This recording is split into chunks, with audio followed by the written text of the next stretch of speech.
प्रभु यीशु के सामर्थ्य नाम में आप सबको जय मसीह की, प्रेज द लॉर्ड। आइए आज के मनन के लिए प्रभु के वचन को निकालें। निर्गमन की किताब 15 अध्याय और उसका 18 पद। यहाँ लिखा है, यहोवा सदा सर्वदा राज्य करता रहेगा। Praise the lord, hallelujah. प्रभु के लोगों, कितना सुंदर, कितना मधुर शब्द है। परमेश्वर यहोवा सदा सर्वदा राज्य करता रहेगा। ये वचन क्यों लिखा है? ये लोग गीत गा रहे हैं। अध्याय 15 निर्गमन की किताब मूसा का गीत है और पद 18 में लिखा है कि यहोवा परमेश्वर सदा सर्वदा राज्य करता रहेगा। ये ऐसा क्यों कहते हैं?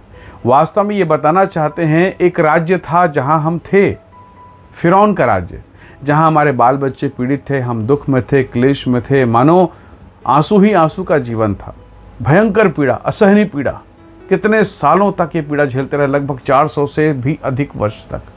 पीढ़ी दर पीढ़ी, शाप दर शाप बढ़ता रहा और मानो इनकी पीड़ाओं का कोई अंत नहीं। पर परमेश्वर का धन्यवाद, प्रभु ने अपने दास मूसा को खड़ा किया और अपने भुजबल के द्वारा, अपने ताकत के द्वारा, अपनी शक्ति के द्वारा परमेश्वर ने इजरायलियों को, अपने बच्चों को मिस्र की गुलामी से बाहर निकाला। और अब वो जो गुलाम के देश में थे, वे जो श्राप की अवस्था में थे, अब वो परमेश्वर के राज्य में आ गए। और इनका कहना है, हमारा परमेश्वर सदा सर्वदा राज्य करता रहे। और ये निर्गमन 15 अध्याय वास्तव में मूसा का गीत है। गीत बहुत बार जब हम उत्साह होते हैं, खुशी के गीत गाते हैं। जब हम शोक में होते हैं, शोक वाला गीत हम सुनते हैं। तो नाना प्रकार की परिस्थितियों के द्वारा हम अलग अलग समय पर अलग अलग गीतों को गाते हैं, सुनते हैं। हालेलुया।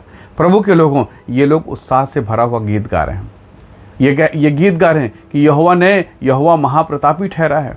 यहोवा ने फिरौन की सेना को नाश कर दिया है। यहोवा वास्तव में राजा घोषित हुआ है। बहुत सुंदर, बहुत ही उत्साहवर्धक। और गीत गाने वाले कितने लोग हैं? अगर आप 12वां अध्याय निकालेंगे, विशेषकर 35, 36 और 37 वचन को, तो लगभग पैदल चलने वाले लोग 6 लाख से भी ज़्यादा थे। स्त्री और वहाँ पर लिखा है, स्त्री और बच्चों को छोड़ दें तो केवल पुरुष 6 लाख से भी अधिक। यानी उनकी क्वायर टीम कितनी लंबी चौड़ी होगी। हालेलुया। अगर 6 लाख लोग एक साथ अगर ताली बजाएं तो मैं समझता हूँ बिल्डिंग गिर जाए। इतना भयंकर क्वायर टीम, और सब गाना गा रहे हैं कि यहोवा महाप्रतापी ठहरा है। हालेलुया। परमेश्वर के लोगों, प्रभु के लोगों, ये वो टीम है जो गीत गाते हुए निकली। और इन लोगों ने गीत गाते गाते यरीहो को जीत लिया। याकूब की किताब नए नियम में निकालिए, 5वां अध्याय वचन 13 में लिखा, यदि कोई तुम में दुखी है तो वो प्रार्थना करे, यदि आनंदित हो स्तुति के भजन गाए। हालेलुया। बहुत बार मैं और आप गीतों को गाना साधारण समझते हैं। कभी कभी हम गीत गुनगुनाते नहीं, कभी प्रभु के महिमा के लिए गाना नहीं गाते।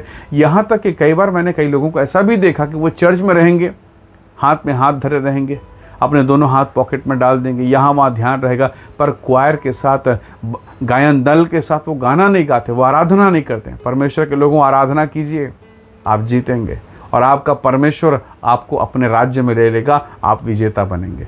जब जब कलीसिया युद्ध में रही, जब जब परमेश्वर के लोग, प्रभु के अभिषिक्त राजा युद्ध में रहे, उनको परमेश्वर की ओर से आदेश मिला, गाने वालों को आगे कर दो। हालेलुया।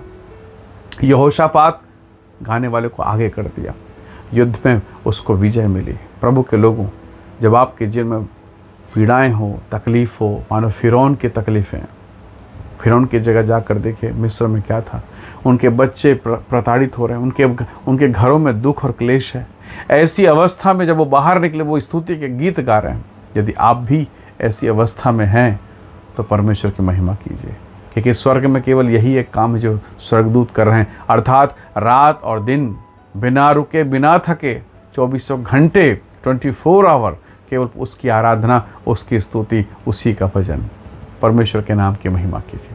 आपकी बाइबल में सबसे बड़ी किताब है भजन संहिता, भजनों की पुस्तक। हालेलुया। प्रभु के लोगों, यदि ये सबसे बड़ी किताब को प्रभु ने बाइबल में से सबसे सेंटर में, सबसे बीच में रखा है, इसका मतलब है आपके सुबह के समय, आपके रात के समय, आपके जीवन के सबसे मध्य समय में, आपके जीवन के दुख और पीड़ा के मध्य के समय में भजन होना चाहिए। और जब आप गीत गाएंगे, जब आप भजन गाएंगे, आप विजेता बनेंगे और परमेश्वर के राज्य में आप प्रवेश करेंगे। आप परमेश्वर को काम करता हुआ देखेंगे। यहोशापात को प्रभु ने कहा, परमेश्वर के दास ने कहा कि गाने वालों को आगे कर। और जब वो आगे करते रहे, गीत गाते रहे, परमेश्वर का धन्यवाद, परमेश्वर ने उसे जय प्रदान किया। यरीहो के चारों ओर आराधना, प्रार्थना, दुआ और महिमा हो रही है। यरीहो की दीवारें, ऐसा कहा जाता था, उसको कोई तोड़ ही नहीं सकता, अभेद है, मुश्किल है, असंभव है। लेकिन भरभरा के ऐसा गिरा यरीहो के लोग कभी सोच नहीं सकते थे। जो समस्याएं, जो तकलीफ़ें आपको विकराल लग रही है ना, आप स्तुति और आराधना कीजिए। आप कहेंगे कि स्तुति आराधना में होता क्या है? वास्तव में जब आप स्तुति करते हैं तो प्रभु के एक प्रतिज्ञा, उसने कहा जहाँ 2 या 3 मेरे नाम से इकट्ठा होते हैं, मैं उनके बीच में होता हूँ। एक बड़ी प्रतिज्ञा, प्रभु का वचन कहता है, यीशु ने कहा कि परमेश्वर आत्मा है और अवश्य है उसके भजन करने वाले आत्मा और सच्चाई से करें, क्योंकि परमेश्वर अपने लिए ऐसे ही भक्तों को खोजता है। जब मैं और आप आत्मा से आराधना करते हैं, जब मैं और आप दुख में भी होकर उसकी महिमा करते हैं, तो स्वयं प्रभु का आत्मा हमारे साथ हो जाता है और हम हारते हारते जीत जाते हैं। हालेलुया। हम रोते रोते मुस्कुराने लगते हैं, हम असफल होते होते सफल हो जाते हैं। परमेश्वर की आराधना कीजिए। शद्रक, मेशक, अबेदनगो आग के लपटों को देखकर भयभीत होकर एक दूसरे को पकड़ के रोए नहीं, पर उन्होंने राजा के सामने कहा, हमारा परमेश्वर इस आग से भी बचाने की सामर्थ्य रखता है। उन्होंने ये नहीं कहा हमारा परमेश्वर इस आग को बुझाने की ताकत रखता है, नहीं, उसने कहा हमारा परमेश्वर इस आग से बचाने की ताकत रखता है। प्रभु चाहते तो आग बुझा सकते थे कि नहीं? बिल्कुल बुझा सकते थे। और अगर आज आग बुझ जाती तो कैसे प्रमाणित होता इनका परमेश्वर आग से भी तेजोमय है। हालेलुया। इसलिए प्रभु ने अपने दासों को डलने दिया, डाल दो इनको आग में। और ये कन्फर्म भी हो गया, जो लोग डाले वो झुलस के मर गए, पर जो डाले गए वो जिंदा हैं और चल फिर रहे हैं, वो परमेश्वर की स्तुति कर रहे हैं और परमेश्वर स्वयं उनके बीच में आकर खड़ा हो गया है। हालेलुया। हो सकता है आप भी आज पीड़ा में हो, तकलीफ़ों में हो, समस्याओं में हो। अस्पताल की तकलीफ़, ऑपरेशन का दर्द, छोड़े जाने का तकलीफ़, कोर्ट कचहरी के मामले, घर परिवार, पत्नी, बच्चे, नाना प्रकार की परिस्थितियाँ, और ऐसी दशा में मैं क्या करूँ? तो दाऊद कहता है, मुझे सहायता यहोवा की ओर से मिलती है, मैं परमेश्वर की ओर अपनी आँखों को लगाऊंगा। आज के समय में हम अपनी आँखें प्रभु की तरफ लगाएं।